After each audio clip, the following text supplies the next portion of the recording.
રહેલું હતું consolidation of PSB એટલે કે પબ્લિક સેક્ટર બેંક એટલે કે સરકારી બેંકનું કોન્સોલિડેશન એકત્રીકરણ કરેલું હતું. એકત્રીકરણ અંતર્ગત આપણે બે વસ્તુ જોયેલી હતી. એક તો મર્જર જે છે આપણે ડિટેલમાં જોઈ લીધું હતું. મર્જર એટલે કે 2-3 બેંકો જે છે એ ભેગી કરીએ તો મર્જરવાળું આખો ડિપાર્ટમેન્ટ આપણે પૂરો થઈ ગયો હતો. જ્યારે મર્જર જેવી રીતે એક બીજી વસ્તુ આવે જેને આપણે શું કહીએ છીએ, જેને કહેવામાં આવે પ્રાઇવેટાઇઝેશન એટલે કે ખાનગીકરણ. તો બેંકનું જ્યારે કોન્સોલિડેશન સરકારી બેંકનું જ્યારે એકત્રીકરણ કરવામાં આવે ત્યારે અમુકવાર જો એનું મર્જર ન કરવામાં આવે તો એનું નિજીકરણ ખાનગીકરણ એટલે કે પ્રાઇવેટાઇઝેશન કરવામાં આવે. એટલા અંતર્ગત શું કરે કે સરકાર પોતાનો અમુક હિસ્સો, પોતાનું જે શેર હોલ્ડિંગ જે છે એ ઘટાડે એટલે કે વેચી દે. ફોર એક્ઝામ્પલ સમજો કે કોઈ સરકારી બેંક જે છે એમાં સરકારની માલિકી 100% છે તો સરકાર આમાંથી 20% માલિકી વેચી દે તો સરકાર પાસે હવે કેટલી રહી? 80%. આવી રીતે માલિકી વેચે.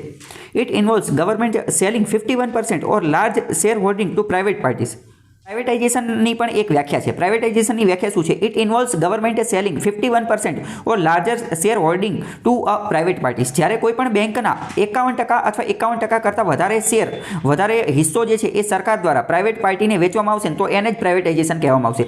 10% 20% વેચશે તો એને પ્રાઇવેટાઇઝેશન કહેવામાં આવશે નહીં. 51% કરતાં વધુ વેચશે તો જ એ ખાનગીકરણ કહેવામાં આવશે. Then such public sector bank will convert into a private sector bank. અને ત્યારે આવી બેંક જે છે એ પબ્લિક સેક્ટર બેંક એટલે કે જાહેર હિતની બેંકો માંથી અથવા તો સરકારી બેંકમાંથી પ્રાઇવેટ બેંક, ખાનગી બેંક બની જશે. જેમ કે ઉદાહરણ સ્વરૂપે જોઈએ તો એક્સિસ બેંક અને આઈડીબીઆઈ બેંક. એક્સિસ બેંક અને આઈડીબીઆઈ બેંક જે છે ને એ પહેલા સરકારી બેંક હતી. એમાં પહેલા 100% હિસ્સો કોનો હતો તો કે સરકારનો હતો. એ પબ્લિક સેક્ટર બેંક હતી, સરકારી બેંક હતી. જેમ કે એક્સિસ બેંકની વાત કરીએ ને તો એક્સિસ બેંકની સ્થાપના એ યુટીઆઈ બેંક તરીકે થઈ હતી. Unit trust of India UTI તરીકે થયેલી હતી. સેટઅપ ઇન 60s 1960ની આજુબાજુમાં જે છે એ બનાવવામાં આવેલી હતી યુટીઆઈ બેંકને. સરકારી મ્યુચ્યુઅલ ફંડ કંપની બનાવેલી હતી through unit trust of India act. એક સ્ટેચ્યુટરી બોડી હતી unit trust of India act 1963ની અંદર. 1993ની અંદર જે છે એ એને યુટીઆઈ બેંક ખોલવા માટેનું લાયસન્સ મળી ગયું હતું એમને. પહેલાં શું હતી? પહેલાં મ્યુચ્યુઅલ ફંડની કંપની હતી. મ્યુચ્યુઅલ ફંડની કંપનીમાંથી શું બની? બેંક બની. અને પછી 2001ની અંદર કેતન પારેખ નામનો વ્યક્તિ હતો, એણે શેર માર્કેટની અંદર સ્કેમ કરી નાખ્યો, બહુ મોટો ગોટાળો કરી નાખ્યો હર્ષદ મહેતાની જેમ જ. આ યુનિટ ટ્રસ્ટ ઓફ એ બેંકની અંદર કર્યું. એટલે ગવર્મેન્ટે જે છે એ યુટીઆઈને બચાવવા માટે બેલ આઉટ પેકેજ આપ્યું. બેલ આઉટ પેકેજ એટલે કે એની અંદર પૈસા ફંડિંગ કર્યા. જે બેંક ખાડે જતી રહી, બેંક પાસે ડિપોઝિટરોને પૈસા આપવા માટે પૈસા બચ્યા નતા એટલે સરકારે એને પૈસા આપ્યા. ફર્ધર રિસ્ટ્રક્ચરિંગ પછી 2007માં ફરીથી બીજી વાર જે છે એ પૈસા આપ્યા અને ત્યારે 2007ની અંદર એ એક્સિસ બેંક બની ગઈ. એક્સિસ બેંક બની ગઈ ત્યારે એને વેચવામાં આવી અને 77% શેર જે છે એ સરકારે વેચી દીધા અને 77% શેર હોલ્ડિંગ કોની થઈ ગઈ? પ્રાઇવેટ થઈ ગઈ. જ્યારે 23% જે છે એ સરકાર પાસે રહી એટલે કે 23% પબ્લિક સેક્ટર બોડીઝ એવી રીતે રહી. બરાબર. અને 23% જે છે એ પણ કોની પાસે છે તો 23% હિસ્સો એનો એલઆઈસી પાસે છે. અને એલઆઈસી તો હકીકતમાં સરકારી કંપની છે. જ્યારે ન્યૂ ઇન્ડિયા ઇન્સ્યોરન્સ ને સૂતીને આ બધા અલગ અલગ જે છે એ બધા હિસ્સો ધરાવે છે. ટૂંકમાં 73% હિસ્સો કોનો છે તો કે 77% કોનો છે તો કે પ્રાઇવેટનો. આવી રીતે આઈડીબીઆઈ બેંકનો જોઈએ તો એ એલઆઈસીએ 2018ની અંદર ખરીદી લીધી. હવે એક રીતે જોઈએ ને તો એલઆઈસી જે છે એ પણ સરકારી કંપની જ છે અને આઈડીબીઆઈ જે છે એ પહેલાંય સરકારી કંપની હતી અને એલઆઈસીએ અત્યારે ખરીદી લીધી. તો એક રીતે તો એને સરકારી કંપની જ કહેવાય. પરંતુ આરબીઆઈ જે છે ને એ આઈડીબીઆઈને પ્રાઇવેટ બેંકની સૂચિની અંદર લખે છે. પ્રાઇવેટ બેંકનું જે લિસ્ટ જે છે એની અંદર લખે છે. એટલે આપણે પણ એવી જ રીતે યાદ રાખવાનું છે. હકીકતમાં જોઈએ કે એલઆઈસીએ ખરીદી લીધી પરંતુ એલઆઈસી ખુદ પણ સરકારી કંપની છે. એક રીતે એને સરકારી કહી શકે પરંતુ આપણે આરબીઆઈ જે પોતાના લિસ્ટમાં જે રીતે લખે છે આપણે એ રીતે માનીશું. 1964માં એની ડેવલપમેન્ટ ફાઇનાન્શિયલ ઇન્સ્ટિટ્યુશન ડીએફઆઈ તરીકે સ્થાપના થઈ હતી through industrial development bank of India. આ એક્ટ કાયદા અનુસાર બનેલી હતી 1964ની અંદર. સ્ટેચ્યુટરી બોડી હતી. 2004માં જે છે એ પબ્લિક સેક્ટર બેંક સરકારી બેંક બની ગઈ. નરસિમ્હન 2 કમિટી હતી, એણે અમુક પ્રકારના સુધારા આપ્યા અને એણે એવું ભલામણ કરી હતી કે ડીએફઆઈ જે છે ને એને એબોલિશ કરી નાખ્યો. જે ડેવલપમેન્ટ ફાઇનાન્શિયલ ઇન્સ્ટિટ્યૂટ જે છે એને રદ કરી નાખવો જોઈએ, એને એબોલિશ કરી નાખવો જોઈએ. એટલે આને એબોલિશ કરી અને બેંક બની હતી. આઈડીબીઆઈનું શેર હોલ્ડિંગ જે છે એ ત્યારે 81% સરકારની હતી અને 11% જે છે એ -11% જે છે એ એલઆઈસીનું ને એ બધાનું હતું. બરાબર. પરંતુ આ એટલું બધું કંઈ કામનું છે નહીં. તમને થોડું ઘણું જે છે એ અંદાજ હોવો જોઈએ કે આ કઈ રીતે બધું કામ ચાલે છે ને એ બધું. હવે આપણે આની અંદર થોડુંક પોઝિટિવ અને નેગેટિવ જોવાની કોશિશ કરીએ. પોઝિટિવ શું થાય કે government need not waste tax payer money in running such loss making banks. પહેલાં તો આપણે એ સમજીએ કે સરકાર અમુકવાર બેંક જે છે એ વેચી દેતી હોય છે. એટલે કે સરકારી બેંક જે છે એને ખાનગી બેંક બનાવી દેતી હોય છે અથવા સરકારી બેંકને જે છે એ પ્રાઇવેટ હાથોમાં વેચી દેતી હોય છે. તો આની પોઝિટિવ વસ્તુ શું છે અને નેગેટિવ વસ્તુ શું છે એ સમજીએ. પોઝિટિવ વસ્તુ એની એ છે કે સરકારે એક રીતે જે લોસમાં ચાલતી બેંક જે છે લોસમાં ચાલતી એ બેંકને તે જો ચલાય જ કરશે તો શું થશે કે ટેક્સ પેયરના પૈસા જે છે, નાગરિકોના પૈસા જે છે, નાગરિકોના કરના પૈસા જે છે એ એની અંદર પંપ કરશે, એની અંદર નાખશે. તો આ એક રીતે ખોટી વસ્તુ છે. તો નાગરિકોના પૈસા બચી જશે. લોકોના પૈસા બચી જશે. કેમ? કારણ કે પછી સરકાર પ્રાઇવેટ પાર્ટીને વેચી દેશે. તો government no longer worry about Basel recapitalization of IDBI. LIC can market insurance policy to IDBI customer. પહેલું તો સરકારના પૈસા બચી જશે, એ પોઝિટિવ વસ્તુ છે. નેગેટિવ વસ્તુ શું છે એ સમજીએ. નેગેટિવ વસ્તુ એ છે કે LIC policy holders money is going in to loss making bank.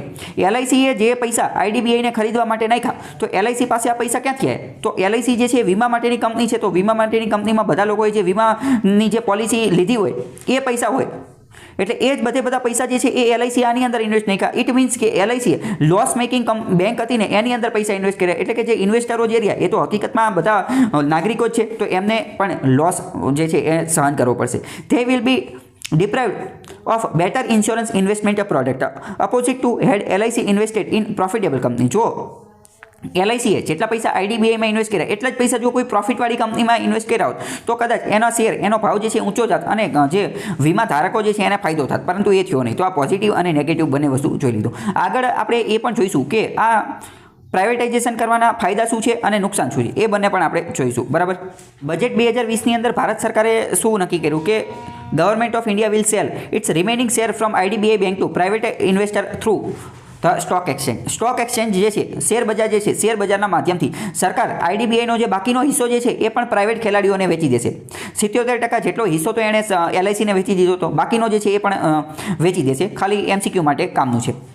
હવે આપણે જોઈએ શું જોવાનું છે. પહેલાં તો આપણે અત્યાર સુધી એ જોયું કે પ્રાઇવેટાઇઝેશન અથવા મર્જર શા માટે કરવું જોઈએ. તો પ્રાઇવેટાઇઝેશન અથવા મર્જર કરવું જોઈએ એનો પહેલો પોઝિટિવ પોઈન્ટ એ છે કે સરકારના પૈસા બચી જશે. કારણ કે ઘણી બધી વાર બેંક જે છે એ કેવી ગઈ છે, લોસ મેકિંગ હોય છે, ખાડે ગયેલી હોય છે, એને એટલો બધો કોઈ પ્રોફિટ થતો નથી. તો આવા કેસની અંદર જો સરકાર વધુને વધુ પૈસા પમ્પિંગ કરશે તો હકીકતમાં એ ટેક્સ પેયર એટલે કે કરદાતાઓના પૈસાનો તે વેસ્ટ થશે, એનું તે શું થશે, નુકસાન થશે. બીજું, ઘણી બધી વાર બેંકના એ બધા કર્મચારીઓને એ બધાને તે પગાર આપવો પડે, તો આ બધામાં પણ સરકાર પગાર આપે એટલે એમને વાંધો પડે. તો આ બધા એના પોઝિટિવ કે બરાબર આ રીતે જોઈએ તો સાચી વાત છે કે બેંક જે છે એ પ્રાઇવેટ કરી નાખવું જોઈએ અથવા એનું મર્જર કરી નાખવું જોઈએ, એ પોઝિટિવ. હવે આપણે થોડા નેગેટિવ આર્ગ્યુમેન્ટ જોઈએ, એટલે કે anti argument against merger and privatisation. શા માટે સરકારી બેંકો જે છે એનું મર્જર અને પ્રાઇવેટાઇઝેશન ન કરવું જોઈએ. આપણે પોઝિટિવ જોઈ લીધા, હવે આપણે નેગેટિવ જોઈએ કે શા માટે ન કરવું જોઈએ. પહેલું, એમ્પ્લોયમેન્ટ વરીડ સિનિયોરિટી. જો ગમે ત્યારે બેંકને મર્જર કરવામાં આવે અથવા પ્રાઇવેટાઇઝેશન ખાનગી કરવામાં આવે તો કર્મચારી જે છે એ પછી સરકારી કર્મચારી રહેતો નથી, પછી એ પ્રાઇવેટ કર્મચારી બની જાય છે. અથવા મર્જ કરવામાં આવે તો એની સિનિયોરિટી જે છે એની અંદર લોચા પડી જાય છે, એના પ્રમોશનની અંદર પ્રોબ્લેમ થઈ જાય, એના ઇન્ક્રીમેન્ટની અંદર જે છે એ પ્રોબ્લેમ પડી જાય. ટૂંકમાં સૌથી મોટું જ્યારે સરકારીમાંથી ખાનગી કરવામાં આવે ને તો સૌથી વધુ ફટકો કોને પડે? સૌથી વધુ ફટકો એને પડે એ સરકારી કર્મચારીઓને. એની અંદર જે નોકરી કરવાવાળા લોકો હોય ને એને જ ફટકો પડે, બીજા કોઈને ફટકો ન પડે. એટલે જ તમે હંમેશા એક વસ્તુ નોટ કરશો કે જ્યારે પણ કોઈ પણ વસ્તુ ખાનગીકરણ કરવામાં આવશે તો જ્યારે પણ ખાનગીકરણ કરશે ને તો વિરોધમાં કોણ આવેલા હશે? તો વિરોધમાં એ બધા સંગઠનો જ આવેલા હશે, નોકરીના ને એ બધાના સંગઠનો જે છે એ જ આવેલા હશે, જે એની અંદર કર્મચારીઓ છે, અધિકારીઓ છે, એ જ બધા હડતાલ ને એવું બધું પાડતા હશે. બરાબર. એટલે સૌથી વધુ જો કોઈને નુકસાન થતું હોય તો એ કામ કરવાવાળા કર્મચારીઓને છે. કેમ? કારણ કે કર્મચારીઓ એક રીતે સરકારી નોકરી કરતા હોય એટલે એમને એક રીતે કેવી ફિલિંગ આવતી હોય કે હવે તો આપણે બોસ બની ગયા છીએ, હવે આપણને કોઈ કાઢી શકશે નહીં. આપણે એક રીતે સિક્યોરિટી, સુરક્ષાની ફિલિંગ જે છે આવતી હોય, પરંતુ તાત્કાલિક તે સરકાર ઝટકો આપી દે એટલે તો બધા સરકારી નોકરીની તૈયારી કરતા હોય છે. પરંતુ માની લો કે સરકાર તાત્કાલિક ઝટકો આપી દે કે ના હવે તમે ગવર્મેન્ટ નથી, હવે તમે પબ્લિક સેક્ટરમાં નથી આવતા, પરંતુ હવે તો તમે પ્રાઇવેટ બની ગયા છો. ઇટ મીન્સ કે હવે એમનો પગાર ને એ બધું કોના આધારે નક્કી થશે? તો હવે એમનો પગાર જે છે એ એમની જે કામગીરી જે છે એના આધારે નક્કી થશે. પ્રાઇવેટમાં તો તમને ખ્યાલ જ હશે, જે રીતની કામગીરી કરે એ રીતનો પગાર જે છે નક્કી કરે. બાકી સરકારીમાં તો શું હોય કે એમને ઇન્ક્રીમેન્ટ તો થતું દેતું હોય, એમને કામ કરે કે ન કરે ઇટ ડઝન્ટ મેટર, કામ કરે કે ન કરે, એમનો પગાર જે અમુક સમયાંતરે વધતો જાય તો એ વધતો જાય, ફુગાવાનું ને એ બધાનું જે ટીએ ને ડીએ ને જે બધું લાગુ પડતું હોય એ તો એમને મળવાનું જ છે. એટલે સૌથી વધુ જો કોઈને ફટકો પડતો હોય તો એ કોને પડતો હોય છે? સૌથી વધુ ફટકો કર્મચારીઓને પડતો હોય છે. હવે અહીંયા હું તમને બીજી થોડી વાત સમજાવવા માંગીશ કે જેના કારણે તમે થોડું વધારે પ્રેક્ટિકલ સમજો. હકીકતમાં આ બધા જે કર્મચારીઓ જે છે ને એ જ્યારે ખાનગીકરણ કરશે ને ત્યારે વિરોધમાં ને એ બધામાં ઉતરી આવશે કે આ ન કરો, ઓલું ન કરો, પેલું કરો, બરાબર. પરંતુ સમજો, યસ પણ સમજો મેઇન વાત શું છે, જો કર્મચારીઓ પહેલેથી જ તે પોતાની ડ્યુટી, પોતાની ફરજ ઈમાનદારીપૂર્વક નિભાવેલી હોત ને તો પ્રાઇવેટ ખાનગી કરવાની જરૂર જ ન પડે. કેમ? કારણ કે જો એમને પહેલેથી જ તે પોતાની ડ્યુટી પોતાની ફરજ જે છે ઈમાનદારીપૂર્વક ફરજ બજાવેલી હોત તો એ ક્યારેય લોસ મેકિંગ કંપની બને જ નહીં, લોસ મેકિંગ કંપની અથવા લોસ મેકિંગ બેંક બને જ નહીં. ઘણી બધી વાર આ બધી લોસ ખાડે ક્યારે જતી હોય, ખોટમાં ક્યારે જતી હોય, જેમ તે એનપીએ વધી ગયા હોય તો એનપીએ ક્યારે વધી જાય, અંદરો અંદર તે કર્મચારીઓ હોય એ બધા સેટિંગ દ્વારા જે છે પોતાના લાગતા વળગતા નેપોટિઝમ હગાવાદવાળાને એ બધાને જે છે એ પૈસા આપી દીધા હોય. અથવા તો જનરલી આપણે સરકારી બેંકમાં એ બધામાં જઈએ તો આપણને હરખો જવાબ ન આપે કે કાલે આવજો ને પરમ દિવસે આવજો ને, એવું બધું રેડ ટેપિઝમ ને એવું બધું ચાલતું હોય. એટલે પહેલાં જ્યારે આવું બધું ચાલતું હોય ત્યારે જે સરકારી કર્મચારી હોય ત્યારે એમને આવો કંઈ વાંધો હોય નહીં, પરંતુ જેવું જ તે સરકાર એમ કહે કે હવે તો અમે પ્રાઇવેટ કરવાના છીએ તો તાત્કાલિક એ લોકો શું કરે, હડતાલમાં ને એ બધામાં ઉતરી જાય. એટલે ઇટ મીન્સ કે હું શું કહેવા માંગુ છું કે જો પહેલેથી જ તે બધા પોતાની ફરજ પોતાની ડ્યુટી જે છે એ વ્યવસ્થિત નિભાવે તો શું થશે, તો આવું કઈ વસ્તુ જે છે એ થશે નહીં. ખ્યાલ આવ્યો. બીજો એક એન્ટી આર્ગ્યુમેન્ટ જોઈએ તો financial burden on voluntary retirement scheme. હવે અત્યારે સરકાર જ્યારે મર્જર અને પ્રાઇવેટાઇઝેશન એ બધું કરે છે ને તો સરકાર એવી સ્કીમ આવે છે, વીઆરએસ સ્કીમ આપે છે. વીઆરએસ સ્કીમનો મતલબ શું? વીઆરએસ સ્કીમ એટલે કે વોલેન્ટરી રિટાયરમેન્ટ સ્કીમ. આના અંતર્ગત ઘણા બધા જે જૂના સ્ટાફવાળા હોય, જૂના સ્ટાફવાળા, તો સરકાર એમને એમ કહે કે તમે સ્વૈચ્છિક રીતે જે છે એ નિવૃત્તિ લઈ લો. તમારો જેટલો પગાર ને એ બધું થતું હશે ને એ બધું અમે તમને અત્યારે તાત્કાલિક આપી દઈએ છીએ, અમે તમને અત્યારે. કેમ? કારણ કે અમુક લોકો એવા હોય કે જેને કોમ્પ્યુટર આવડતું નથી અથવા અમુક એવો હોય કે જેને બીજી અમુક ટેકનોલોજીને એવું બધું ન આવડતું, તો એમને એમ કહી દે કે હવે તમે તાત્કાલિક ઘરે જ જતા રહો, તમારે હવે નોકરી કરવાની જરૂર નથી અને તમને કોઈ નુકસાન નહીં થાય. કેમ? કારણ કે તમને બધા પૈસા અમે અત્યારે તે તાત્કાલિક રોકડા આપી દઈએ છીએ, તો એની માટે ફાયદો છે, બે માટે ફાયદો થયો. તો આવી રીતે વીઆરએસ સ્કીમ સરકાર લોન્ચ કરી રહી છે. તો આના કારણે પણ એક રીતે સરકાર ઉપર ફાઇનાન્શિયલ બર્ડન, નાણાકીય જે બોજ જે છે એ વધશે. સરકાર ઉપર શું થશે? પૈસા એમને વારંવાર જે છે એ આપવા પડશે. આ એક નેગેટિવ એન્ટી આર્ગ્યુમેન્ટ છે. બીજું, બેંક્સ મે લૂઝ રિજિયોનલ આઇડેન્ટિટીઝ. બેંક આના કારણે શું થશે? બેંકની જે ક્ષેત્રીય પહેચાન અથવા જે પ્રાદેશિક ઓળખાણ જે છે ને એ ગાયબ થઈ જશે. કઈ રીતે? ફોર એક્ઝામ્પલ સમજો કે દેના બેંક અને વિજયા બેંક જે છે એને બીઓબી બેંક ઓફ બરોડાની અંદર મર્જ કરી નાખી. હવે આ તો જે રોજે છાપું વાંચતા હોય, જે ભણતા હોય, જે વાંચતા હોય એ બધાને ખબર પડે કે આ મર્જ કરી નાખી. પરંતુ હવે માની લો કે જે ગામની અંદર, જે ક્ષેત્રની અંદર દેના બેંક હશે અને હવે અહીંયા બેંક ઓફ બરોડાનું બોર્ડ આવી ગયું છે, તો જે અભણ વ્યક્તિ હશે એને તો એમ લાગશે કે દેના બેંક બંધ થઈ ગઈ. એને શું લાગશે કે દેના બેંક બંધ થઈ ગઈ. દેના બેંક સાથે એનો જે વિશ્વાસ હતો, દેના બેંકનું તો સૂત્ર જ એવું હતું કે દેના હે તો ભરોસા હે, દેના હે તો ભરોસા હે. તો હવે જે વ્યક્તિ અભણ વ્યક્તિ છે, જેને આ એટલી બધી ખબર નથી કે આ હકીકતમાં મર્જર થયેલું છે, તો એનો તો આ ભરોસો જે છે તૂટી ગયો છે. એટલે કે દેના બેંકની જે જૂની ક્ષેત્રીય પહેચાન હતી, એ રિજિયોનલ આઇડેન્ટિટી, એ શું થશે? એ લૂઝ થઈ જશે, એ ગાયબ થઈ જશે, એ બધું જતું રહેશે. Customer intelligence with transfer and VRS employees. ઘણા બધા કર્મચારીઓ પણ એવા હોય કે જેણે કસ્ટમર સાથે સારા એવા સંબંધો બનાવેલા હોય, તો આ પણ જે છે એ ગાયબ થઈ જતા હોય છે. આની અંદર પણ ફટકો પડતો હોય છે. પછી big customer may shift to other banks for faster services and personalized privileges. ઘણા બધી વાર એવું પણ થતું હોય કે અમુક મોટા કસ્ટમર જે છે, મોટી લોન લેવાવાળા લોકો, કોઈ પણ કસ્ટમર, મોટા હોય કે નાના હોય કે ગમે હોય, કોઈ પણ કસ્ટમર કઈ બેંક પાસે જાય, તો કોઈ પણ કસ્ટમર એ બેંક પાસે જાય કે જ્યાં એને સર્વિસ સારી મળતી હોય. સર્વિસ સારી મળતી હોય ઇન ધ સેન્સ કે માની લો કે લાઇનમાં ઓછું ઊભું રહેવું પડતું હોય, ટાઈમ ઓછો જતો હોય, ફટાફટ બધું ક્લિયરિંગ થતું હોય. તો ફટાફટ ક્લિયરિંગ ને બધું ક્યાં થતું હોય?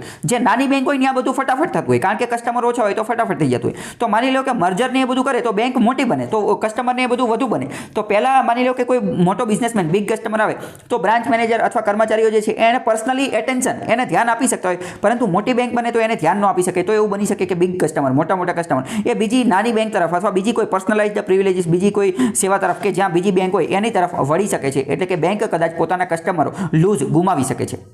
પછી પ્રાઇવેટ સેક્ટર બેંક્સ આર નો સંત. બીજું એ કે પ્રાઇવેટ સેક્ટર બેંક કંઈ સંત નથી, એ કંઈ સાધુ મહાત્મા નથી કે એ કંઈ દૂધથી ધોયેલા નથી. There have been instances of private sector bank engaging in money laundering activities. ઘણી બધી વાર એવા કેસ પણ આવેલા છે કે પ્રાઇવેટ સેક્ટરની બેંક પણ મની લોન્ડરિંગની અંદર ફસાયેલી હોય અથવા લાંચ લેતી હોય અથવા તો અનવર્થી બોરોવરને જે છે એ લોન આપી હોય, વિચ અલ્ટિમેટલી હાર્મ ડિપોઝિટર. આ બધાના કારણે ફટકો કોને પડવાનો છે? ફટકો તો ડિપોઝિટરોને જ પડવાનો છે. બેંક, કોઈ પણ બેંક હોય, સરકારી બેંક હોય કે પ્રાઇવેટ બેંક હોય કે ગમે એ બેંક હોય, એ બેંકની અંદર જે પૈસા જે છે એ કોના છે? એ કંઈ બેંકના ખુદના પૈસા નથી, બેંકનું ખુદનું કેપિટલ નથી. એ પૈસા તો હકીકતમાં ડિપોઝિટરોના છે. ડિપોઝિટર્સ એટલે કે આપણે, તમારી મારી જેવા જે નોર્મલ વ્યક્તિ જે છે એના જ પૈસા છે. અને જ્યારે બેંક જે છે એ પડી ભાંગે, બેંક લોસ મેકિંગ જાય, બેંક જે છે ખાડે જાય, બેંક બંધ થઈ જાય, તો હકીકતમાં પૈસા બધા કોના ડૂબી જાય છે? પૈસા તો ડિપોઝિટરોના ડૂબી જાય છે. તો ઇટ મીન્સ કે આપણે અત્યાર સુધી શું જોઈ લીધું કે આજે મર્જર થાય અથવા પ્રાઇવેટાઇઝેશન થાય તો એનો મેઇન્સમાં કઈ રીતે આપણે આન્સર લખી શકીએ, એના પોઝિટિવ અને નેગેટિવ બંને જે છે એ જોઈ લીધા. આની અંદર કંઈ ડાઉટ હોય તો